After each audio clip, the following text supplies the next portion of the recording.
دغه نفر چې ویني ویل کېږي چې پر ده یوه ښځینه پیری ناست دی او د ده سره یې واده کړی دی، یعنې هیڅ رقم یې نه پرېږدي. داسې پیښې په دنیا کې ډېرې سوي دي. دغه نفر هم ډېره جالبه کیسه کوي. د ده نوم کیوین دی او په امریکا کې اوسیږي او د ده میرمن مړه سوې ده. او اوس چې زه تاسو ته څه وایم دا ډېر ویرونکی ده. د ده د میرمنې د مړینې وروسته کیوین دوهم واده وکړ، خو وروسته د ده په کور کې به د یو چا د قدم وهلو اوازونه راتله او شیان به هم خپل د ځای څخه بې ځایه کېدل. خو دغه نفر ویل چې دا زما د مړه سوي میرمنې روح ده چې تر مرګ وروسته هم نه غواړي چې زه د بل چا سره واده وکم. مطلب یې دا و چې دا زما د میرمنې روح ده. او داسې نورې کیسې به هم تاسو اورېدلې وي.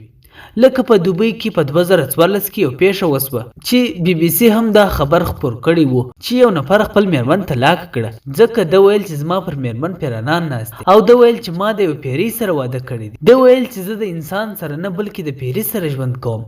او دا قضیه محکمې ته یوړل او محکمې هم دا پریکړه وکړه چې د دې نفر سره دوکه سوې ده ځکه د واده تر مخه یې دته د پیرانانو په اړه نه ویلي چې انجلۍ پیرانان هم لري. جالبه واقعه وه. اوس به درته یو بل نفر معرفي کړم چې نوم یې چال دی. د ده میرمن هیڅوک نه ویني او دی خپله هم.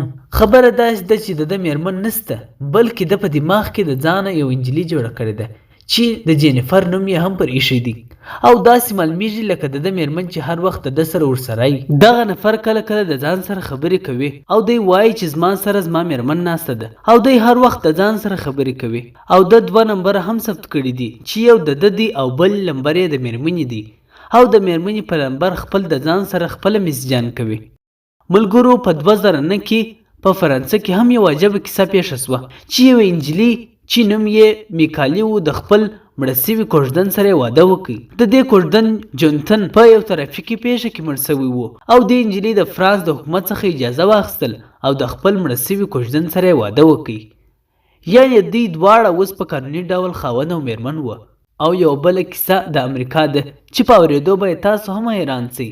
یو نفر چې د نوکۍ سره واده کړی دی هر وخت به د ځان سره ګرځول. د دغه نفر نوم نیند نفر دی او پر ناوکۍ یې د ټیګن نوم ایښی و او ده ویل چې دا زما میرمن ده او دې ښځې ته وګورئ د دې نوم ایما ده چې په 2015 کې یې د یو درخت سره واده کړی و او پر درخت یې د ټیم نوم ایښی و.